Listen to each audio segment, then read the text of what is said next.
اللہ نے قرآن میں جو بیان فرمایا اس کو پورا ادا کرو۔ لوگ یہ سمجھ بیٹھے کہ جس کا جتنا آ جائے وہ ہمارا ہے، یہ اسلام نہیں ہے۔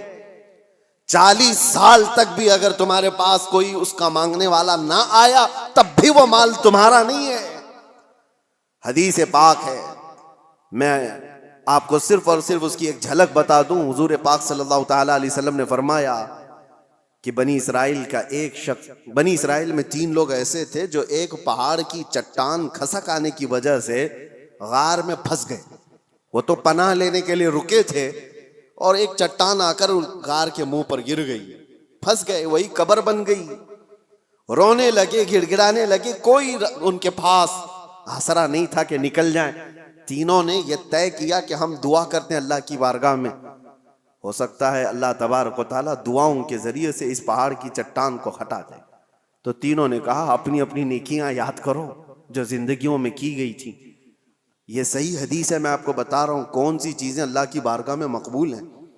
اس میں سے ایک بندہ اللہ کی بارگاہ میں سجدہ ریز ہوا، اس نے کہا اے اللہ تو جانتا ہے میں اس وقت تک گھر میں کھانا نہیں کھاتا تھا جب تک اپنی ماں کو نہیں کھلا دیتا تھا۔ اس کی بوڑھی ماں تھی، ایک رات وہ آیا اور بچے بھوکے تھے، اس وقت بچے باپ سے لپٹ گئے کھانے کے لیے۔ وہ بندہ کہتا ہے اس وقت بھی جب شدت سے مجھے بھوک لگی تھی میرے بچوں کو، سب سے پہلے میں اپنی بوڑھی ماں کو چبا کر کے کھلایا، پھر بچوں کو کھلایا۔ اے رحمان اگر تجھے یہ ادا پسند آئی ہو میری زندگی کی تو اس پہاڑ کی چٹان کو ہٹا دے۔ پہاڑ کی چٹان تھوڑی کھسک گئی، لیکن اتنی نہیں کہ وہ لوگ نکل سکتے۔ دوسرے نے سجدہ کیا اور اللہ کی بارگاہ میں دعا کیا، اے رب العالمین تو بہتر جانتا ہے میں اپنے چچا کی بیٹی کا عاشق تھا اور ہمارے درمیان محبت چلتی تھی۔ ایک دن ایسا آیا کہ سارے لوگ چلے گئے اور ہم دونوں تنہا تھے۔ ایک عاشق اور معشوقہ دونوں کسی جگہ تنہا ہو جائیں تو شیطان تیسرا آ ہی جاتا ہے۔ دونوں کہتے ہم گناہ کا پورا ارادہ کر لیے تھے، کوئی نہیں تھا، مگر میرے اس چچیری بہن نے مجھ سے کہا کہ ڈرو اللہ دیکھ رہا ہے، ہم تنہا نہیں ہیں۔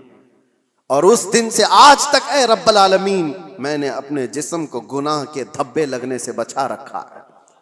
موقع تھا گناہ کا مگر تیرے خوف سے میں نے گناہ نہیں کیا۔ اس نیکی کو اس نے وسیلہ بنایا تو چٹان کھسک گئی۔ تیسرا جو بندہ تھا جو مجھے بیان کرنا ہے آپ کے سامنے، جو میرے ٹاپک ہے، جو ہمارا آج کا عنوان ہے، تیسرا بندہ وہ کہتا ہے کہ اے رب العالمین تو جانتا ہے کہ میں مزدوروں کو اپنے ہاں کام کے لیے رکھتا تھا، کام کراتا تھا، زمینوں کا مالک تھا۔ ایک مزدور ایسا بھی آیا میری زندگی میں کہ اس کی ماہانہ تنخواہ دی جانی تھی لیکن اس سے پہلے وہ غائب ہو گیا۔ توجہ، یہ بندہ کہتا ہے اللہ میں اس کی مزدوری کو، اس کی تنخواہ کو رکھ لیا، چاہتا تو کھا لیتا جیسے سارے سیٹ کھا بیٹھتے۔ جتنے بھی مزدوروں کی تنخواہ ہیں کاٹ لی جاتی ہے چھوٹی چھوٹی باتوں پر، اور جبکہ ان کو پتہ نہیں ہے۔ مسلمان اگر ہو تو توجہ، میرے آقا صلی اللہ علیہ وسلم کا فرمان ہے مزدور کا پسینہ سوکھنے سے پہلے اس کی مزدوری ادا کر دو، اللہ کو یہ پسند ہے۔ اب یہ بندہ کہتا ہے کہ وہ مزدور تنخواہ لیے بغیر چلا گیا، میں نے اس کی مزدوری کو لے کر ایک بکری خرید لی اور بکری کو پالا۔ رب تبارک و تعالیٰ کی بارگاہ میں وہ کہہ رہا ہے بکری کو پالا، بکری نے بچے دیے اور پھر اس میں برکت اتنی ہوتی گئی، سالوں بیت گئے، بکریوں سے بکریاں، بکریوں سے بکریاں اتنی بڑھ گئی کہ وہ ریوڑ ہو گیا، بلکہ ایک میدان میں بھی وہ بھر نہیں پاتی تھیں۔ مجھے شہر سے باہر جانا پڑا، شہر سے باہر بہت بڑا میدان ان بکریوں کے لیے، ایک بکری سے اتنی بکریاں ہو گئی۔ اور یہ بھی بات بتا دوں میرے آقا نے فرمایا بکری میں برکت ہے، سارے جانوروں میں بکری میں اللہ نے برکت رکھی ہے۔ اور اتنی زیادہ بکریاں ہو گئی لیکن اس میں سے ایک بکری بھی نہ اس نے بیچا، نہ کھایا، نہ استعمال کیا۔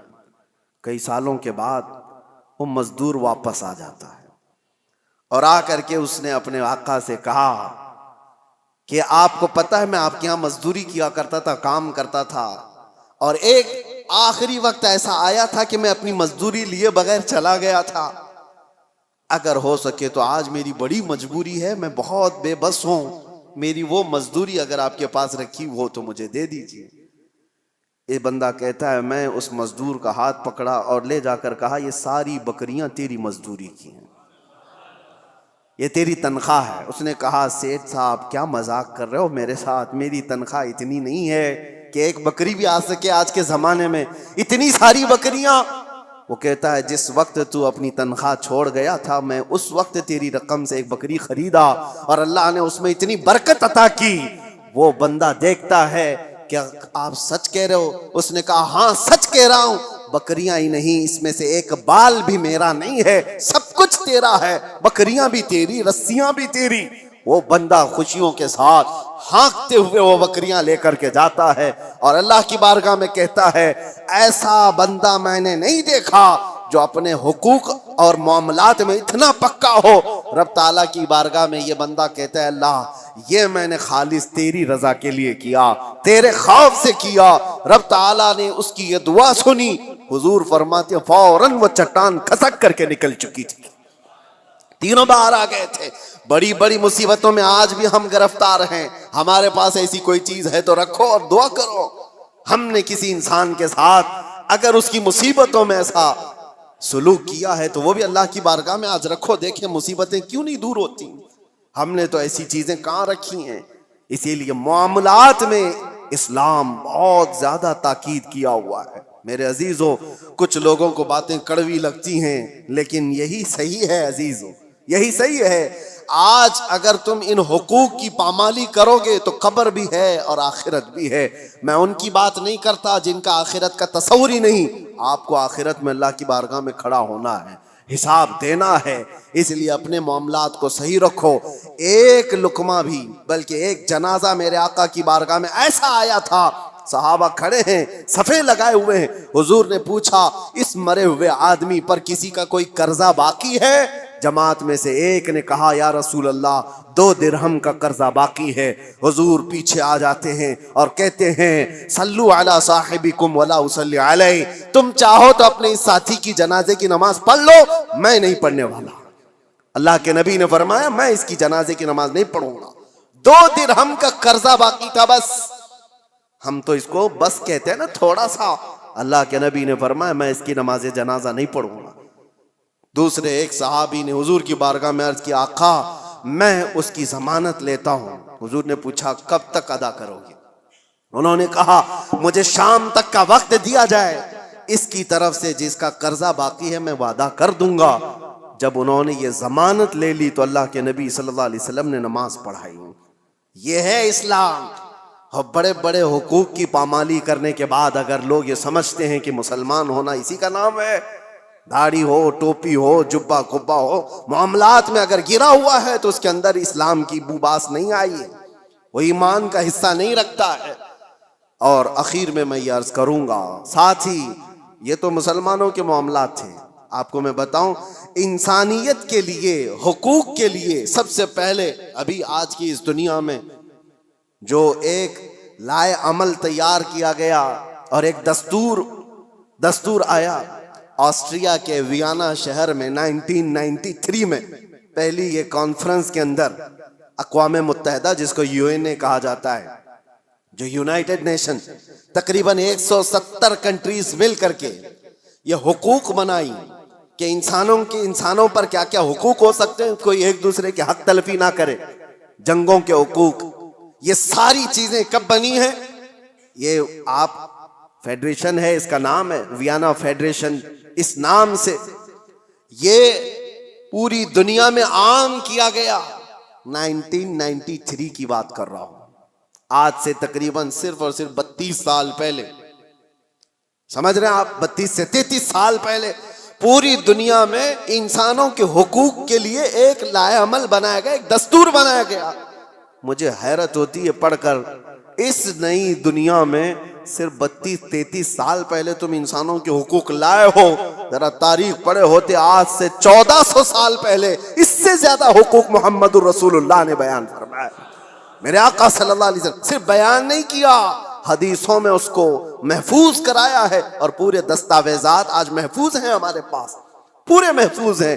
آپ اگر جا کر دیکھیں فقہ کی کتابوں میں، فقہ فقہ جو مسائل مسائل وضو کے، نماز کے، آپ کے روزے کے، جتنے بھی مسائل ان کو فقہ کہا جاتا ہے. ہماری فقہ میں اگر آپ کو میں بتاؤں 2 بڑی کتابیں آپ کو ملتی ہیں. ہدایہ ہمارے فقہ حنفی کی کتابیں جو ہم نے پڑھی، بہت بڑی بڑی ضخیم کتابیں.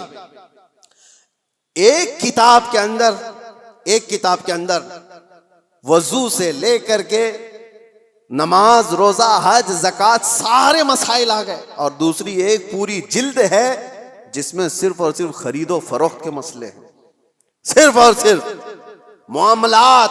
سب جو میں نے ابھی بیان کیا آپ کو میں بتا رہا ہوں اسی لیے کہ اتنے محفوظ دستاویزات حقوق کے لیے کسی کے ہاں نہیں ہیں.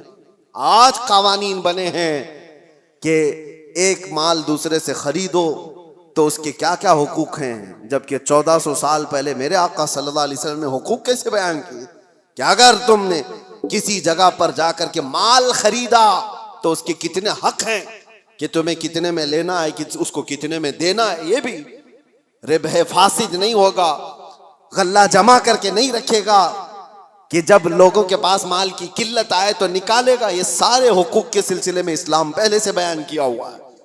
یہاں تک کہ ایک مشہور آپ کو بات بتا دوں، مشہور منگنی کے سلسلے میں آپ لوگ سوچتے ہوں گے یہ منگنی کیا ہوتی ہے؟ شادی سے پہلے ایک انگیجمنٹ کا جو رسم ہے، اسلام میں اس کا کیا کانسیپٹ ہے، کیا تصور ہے، منگنی کیوں کرتے ہیں؟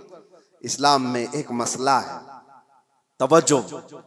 کوئی مال میں خریدنے کے لیے گیا، مثال کے طور پر ایک قالین مجھے خریدنی تھی، میں نے صاحب مال سے یعنی دکان والے سے اس کی قیمت لگائی، اس نے کہا یہ 1000 روپے کی. ابھی ہماری بات چیت چل رہی ہے، دوسرے صحابہ آئے اور انہوں نے اس کی بولی لگا دی. حضور فرماتے ہیں یہ جائز نہیں جب تک کہ تمہارا پہلا بھائی بات مکمل نہ کر لے. اپنے بھائی کی بے پر بے جائز نہیں. سمجھ میں آ رہی ہے آپ کو بات؟ مسئلہ ہے یہ شریعت کا. میں اگر خرید رہا ہوں تو دوسرا اس میں گھس کر کے نہ خریدی کی بات نہ کرے جب تک میری ڈیل مکمل نہیں ہو جاتی. یا تو میں چھوڑ دوں یا تو میں لے لوں، نکل جاؤں، اس کے بعد دوسرے کا حق ہے. یہ اسلام کا مسئلہ ہے. یہی کانسیپٹ ہے منگنی کا. منگنی کیوں کی جاتی ہے؟ کسی لڑکی کو آپ نے دیکھا، پیغام نکاح بھیج دیا اور لڑکی نے قبول کر لیا، شادی ابھی نہیں ہوئی، اور یہ اعلان کیا جا رہا ہے. اللہ کے نبی صلی اللہ علیہ وسلم نے فرمایا تمہارے بھائی نے کسی لڑکی کو نکاح کا پیغام بھیج دیا ہے تو اپنے بھائی کے پیغام پر پھر کوئی دوسرا آدمی پیغام بھیج نہیں سکتا، حرام ہے اس کے لیے. اب وہ اس کو پوچھ نہیں سکتا، کیونکہ جب تک ان کی ڈیل مکمل نہ ہو جائے، یا تو ٹوٹ جائے، ختم ہو گئی کہ نہیں کرنا ہے شادی، تو اس کے بعد نئے سرے سے اگر کوئی چاہے تو پھر اس کے پاس پیغام نکاح بھیج سکتا ہے.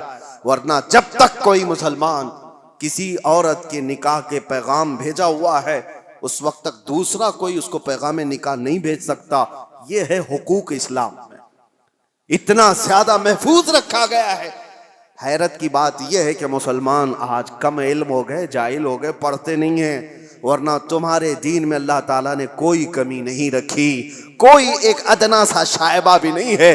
یہ وہ دین ہے جس کی شروعات ہوتی ہے الف لام میم ذالک الکتاب لا ریب فیہ. یہ وہ عظمت والی کتاب ہے جس میں شک کی گنجائش ہی نہیں. آؤ میرے عزیزو، مصطفیٰ کریم صلی اللہ تعالیٰ علیہ وسلم کے قدموں میں اس دین سے بہتر دستور تمہیں کائنات میں کہیں نہیں ملے گا، اس سے بہتر زندگی تمہیں کہیں نہیں ملے گی.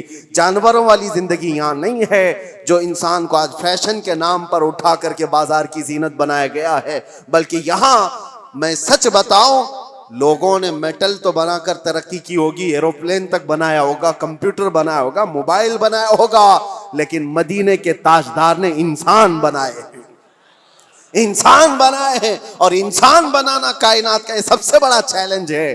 میٹل سے تو کچھ بھی بنا لو گے لیکن انسان کے اندر انسانیت ڈال کر اس کو اعلیٰ بنا دو، یہ بہت بڑے کمال کی بات ہے. اور یہ بات کہیں ملتی ہے امریکہ میں، یو کے میں، کہیں پر بھی جاؤ ان سے پوچھو بنے ہوئے انسان کہاں ہیں، ان کے پاس میٹل کی ترقیاں بہت ہیں، روح سے پرمغز کوئی انسان نہیں ملتا. ہاں انسان اگر کہیں بنائے گئے ہیں تو وہ تاجدار مدینہ کے دربار میں ابو بکر آئے تھے تو صدیق بنائے بنائے گئے ہیں، عمر آئے تھے تو فاروق بنائے گئے ہیں، عثمان آئے ذوالنورین بنائے گئے، علی آئے تھے 9 سال کی عمر میں، میرے مصطفیٰ نے حیدر کرار بنا کر بھیجا ہے۔ انسان بنائے گئے ہیں، اپنے آپ کو بھی انسان بناؤ تو آؤ میرے مصطفیٰ کریم کے قدموں میں اٹھو، قوت عشق سے ہر پست کو بالا کر دو، دہر میں نام محمد سے اجالا کر دو۔ وآخر دعوانا ان الحمدللہ رب العالمین۔